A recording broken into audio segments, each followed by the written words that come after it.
Everyone, welcome to my class. आज के इस क्लास में मैं आपको ई और ई की मात्रा के बीच में क्या डिफरेंस है समझाऊंगी। इनको पढ़ते कैसे हैं अगर ई की मात्रा है, और इनको लिखने में भी किस तरह से समझना है कि क्या मात्रा लगेगी, मैं आपको एक्सप्लेन करूंगी। चलिए शुरू करते हैं। देखिए ये ई है, इसे आप छोटी ई भी कहते हैं और इसे कहेंगे ई या बड़ी ई कहा जाएगा। ठीक है, ई दोनों की आवाज में ई ही है, लेकिन ई में छोटी ई में जो ई की आवाज है वो थोड़ी छोटी सी है, जल्दी से बोलते हैं, और ई में ये ई की आवाज थोड़ा लंबा बोलते हैं। ई जैसे आपने इससे क्या पढ़ा, ई से इमली, ई से ईख, ऐसे होता है। ठीक है ना। तो जैसे कि अगर इसकी मात्रा, अगर हम क पे ई की मात्रा लगा दें, मतलब कि छोटी की मात्रा, पहले तो ये समझना इसकी मात्रा लगती कैसे है। इसकी मात्रा अक्षर से पहले कुछ इस तरह से लगाई जाती है। ठीक है, ये जो इसका सेंटर वाला वो है, वहां पे लाके इस तरह से लगा देंगे एक सीधी लाइन करके। अब इस पे ई की मात्रा लग गई तो इसका मतलब है कि अब जो है इसका के साथ ई की भी आवाज जुड़ गई। ठीक है, तो इसको आप बोलते हैं ई। तो का में अगर ई की आवाज जुड़ जाएगी तो इसको बोलेंगे की। खा के साथ अगर ये ई की आवाज जुड़ी, इस तरह से मात्रा लग गई खा पे ई की, तो इसे पढ़ेंगे की। गा पे लगा लिया तो गी। और जब ये बड़ी ई की मात्रा लगेगी, मतलब कि ई की, तो इसकी मात्रा कैसे लगेगी पहले ये समझिए। इसकी मात्रा अक्षर के बाद कुछ इस तरह से देखिए लगेगी। इसकी जो है दाएं तरफ लगती है, मतलब कि राइट हैंड साइड बड़े ई की मात्रा, और छोटी ई की मात्रा बाएं साइड या लेफ्ट हैंड साइड में लगती है। ठीक है, और अब जब जैसे इस पे बड़ी ई की मात्रा लग गई का पे, तो ई की जो आवाज आएगी वो बड़ी आएगी, मतलब की। इसको बोलेंगे की और इसको बोलेंगे की। खा पे अगर लग गई इस तरह से तो इसे आप क्या पढ़ेंगे, खी। ग पे अगर लग गई तो इसे बोलेंगे गी। तो यहाँ पे मैं अभी कुछ शब्दों के थ्रू आपको एक्सप्लेन करूंगी, क्योंकि अगर जो है मात्रा गलत लगेगी तो आप उसको गलत पढ़ेंगे, और मात्रे की हेर फेर से पूरे शब्द का मतलब भी बदल जाता है। बच्चों को भी इसको पढ़ने और लिखने में बहुत कंफ्यूजन होता है, और बड़ों को भी अगर हिंदी सीखना है तो इस मात्रा में बड़ा मतलब मुश्किल से समझ में आती है। तो आज की इस क्लास में मैं उस चीज को आपके दूर कर दूंगी। यहाँ पे कुछ मैंने व्यंजन लिखा है, इस पे आप समझिए किस तरह से आवाज होगी, फिर मैं छोटे छोटे शब्दों के थ्रू आपको एक्सप्लेन करूंगी।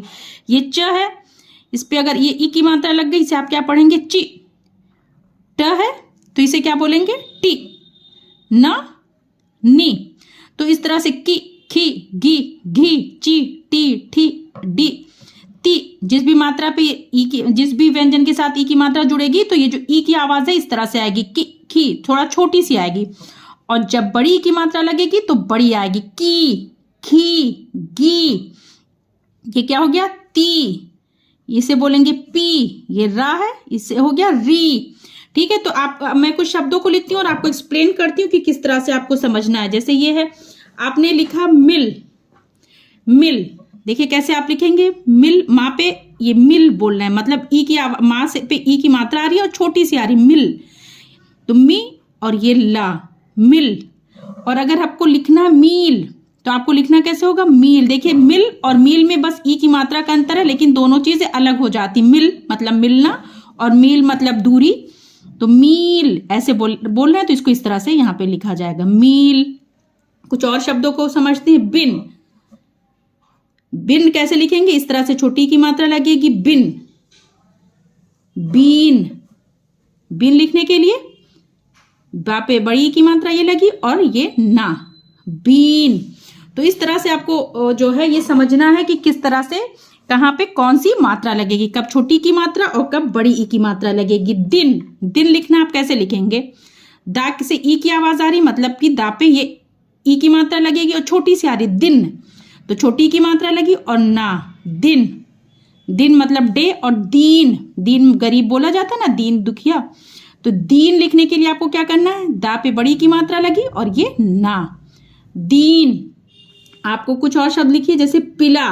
पिला कैसे लिखाएंगे, पिला और पीला, दो शब्द है। देखिए अब किसमें कौन सी मात्रा आएगी आप समझिए, पिला, पी, और ये ला पे आ की मात्रा आ रही है। देखिए ला बोल रहे हैं ना, ला नहीं बोलना है। जैसे यहाँ पे देखिए इसमें बस एक ही एक मात्रा, इसमें पिला, ला को भी खींच के बोले, मतलब कि आ की मात्रा है। और पीला कलर जो होता है, येलो कलर, पीला, तो इसको ऐसे बोलते हैं ना, पी तो बड़ी की मात्रा और ये ला, पीला। किला, कील, इस तरह के बहुत सारे शब्द हैं जो कि बस मात्रे के अंतर से अलग हो जाते हैं उनके मतलब। की, जैसे आप लिखिए किला, कैसे लिखेंगे की और ये ला, किला। आपको लिखना है कील, कील कैसे लिखेंगे, का पे ई की मात्रा और ये ला, कील। कुछ और शब्द को लिखिए और समझिए। कुछ ऐसे शब्द मैं लिखती हूँ जिसमें दोनों ही मात्राएं आती हैं। अब आपको समझना है कि कहाँ पे कौन सी मात्रा लगेगी। जैसे आपको लिखना है तितली, अगर आपको तितली लिखना है तो बताइए, दो जगह पे आपको समझ में आ रहा होगा कि ई की मात्रा लग रही है, ठीक है, लेकिन कहाँ पे कौन सी लगेगी आपको समझना है। तितली, तो तितली जब हम बोल रहे हैं तो जो पहला वाला ता है, ति बोल रहे हैं ना, तो ये मतलब यहाँ पे ति और त, तित हो गया, ली, ली ली नहीं बोलते, तितली। तो ला के साथ आएगी बड़ी ई की मात्रा, तितली। ये होता है शब्द ना। पिचकारी, पिचकारी, समझिए कहाँ पे कौन सी मात्रा आएगी, पी बोले ना। तो देखिए जो ई की मात्रा में एक अंतर ये भी है समझना है, जब सांस हम अंदर की ओर लेते हैं, बोलते हैं किसी पी की खी, तो मतलब ई की मात्रा है, और जब खींचते हैं बाहर की साइड रिलीज करते हैं सांस को, की खी गी, तो मतलब कि उस शब्द में बड़ी ई की मात्रा आएगी। तो मैंने क्या बोला था, क्या शब्द, पिचकारी। तो पी बोल रहे हैं ना, तो देखिए पी ये हो गया, च का को खींच के बोल रहे हैं, मतलब कि आ की मात्रा है, और री, री मैंने बोला ना, तो ये इसका मतलब है यहाँ पे राप के साथ बड़ी की मात्रा आ गई, पिचकारी। गिलहरी, गिलहरी, देखिए गी हमने बोला ना, गी लह, लाह लह, गिलहरी, री नहीं बोले हैं, गिलहरी। तो ये हो गया गिलहरी। समझ में आपको आ रहा होगा कि कहाँ पे क्या कैसे मात्रा मैंने लगाया है। और ऐसे अगर आपको डिटेल में देखना, एक एक मात्रा की क्लास भी मेरे चैनल पे अपलोड है, आप उसमें डिटेल में एक एक मात्रा को अच्छी तरह से समझ सकते हैं। आई होप कि आपको ये वीडियो अच्छी लगी हो और आपका कन्फ्यूजन दूर हो गया हो।